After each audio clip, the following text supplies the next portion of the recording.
नमस्कार दोस्तों, एक और नई वीडियो में आप सभी का स्वागत है। तो आज हमारा टोटल शोल्डर्स वर्कआउट होने वाला है। इसके साथ दूसरा कोई और मसल पार्ट आज हम नहीं करने वाले हैं, क्योंकि शोल्डर्स को ग्रो करना बहुत ज़रूरी है। तभी आपका बॉडी का फ्रेम, वो आर्म्स का जो एक स्ट्रक्चर दिखता है, वो शोल्डर्स के डेल्टॉइड्स के ट्रैप्स के बगैर दिखता नहीं है। तो सबसे पहले हमने आज किया वार्म अप। 7.5 किलो से मैंने शुरू किया और 17 किलो तक मैं इसमें टोटल गया हूँ वार्म अप में। उसके बाद फिर हमने 22 किलो से आज अपना पहला वर्कआउट शुरू किया मैंने, और 22 किलो और 25 किलो ये दो वेट आज हमने रखे हैं। और टोटल फोकस था कि हमें रिपीटेशंस भी अच्छे लगाने हैं और दूसरी चीज़ें फॉर्म को भी बेहतर बना के रखना है। कई बार रिपीटेशंस की वजह से फॉर्म ख़राब हो जाती है और फॉर्म की वजह से रिपीटेशंस कम हो जाते हैं। तो दोनों चीज़ों पे फोकस करना बहुत ज़रूरी है। तो वही आज हमने किया। तो 22 किलो से हमने शुरू किया, उसके बाद फिर हम गए 25 किलो पे, और हमारा पार्टनर है तो पीछे स्पॉटर होता है, तो फिर वो एक आपको कॉन्फिडेंस देता है, आप बेहतर तरीके से परफॉर्म कर सकते हो।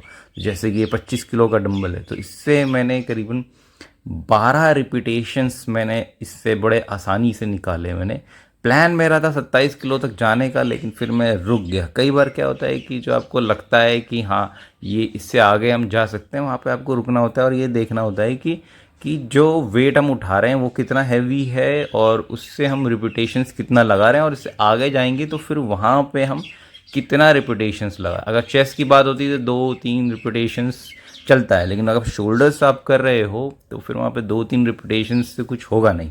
तो इसीलिए हमने वो आइडिया ड्रॉप कर दिया कि हम 27 किलो या 27.5 किलो के डंबल से मारेंगे। हम 25 किलो पे ही गए, 2 सेट्स 25 किलो के हमने यहाँ पे लगाया और बहुत बढ़िया एक लोड यहाँ पे आया। उसके बाद फिर हमारा है लैटरल रेजेस, और लैटरल रेजेस भी जो है वो आपको पता, अब मैं आसानी से 10 किलो, 12.5 किलो और 15 किलो से इजीली करने लग गया हूँ। तो उसी पे और सारा फोकस यही था कि मैक्सिमम लोड दिया जाए और कितना ज़्यादा हम रिपीटेशन हम उसको कर सकते हैं, और बेटर फॉर्म के साथ, वो बहुत ज़रूरी होता है। खासकर क्योंकि मैं एक बेंच पे बैठ के करता हूँ, तो यहाँ पे फॉर्म तो खैर गलत हो नहीं सकती है।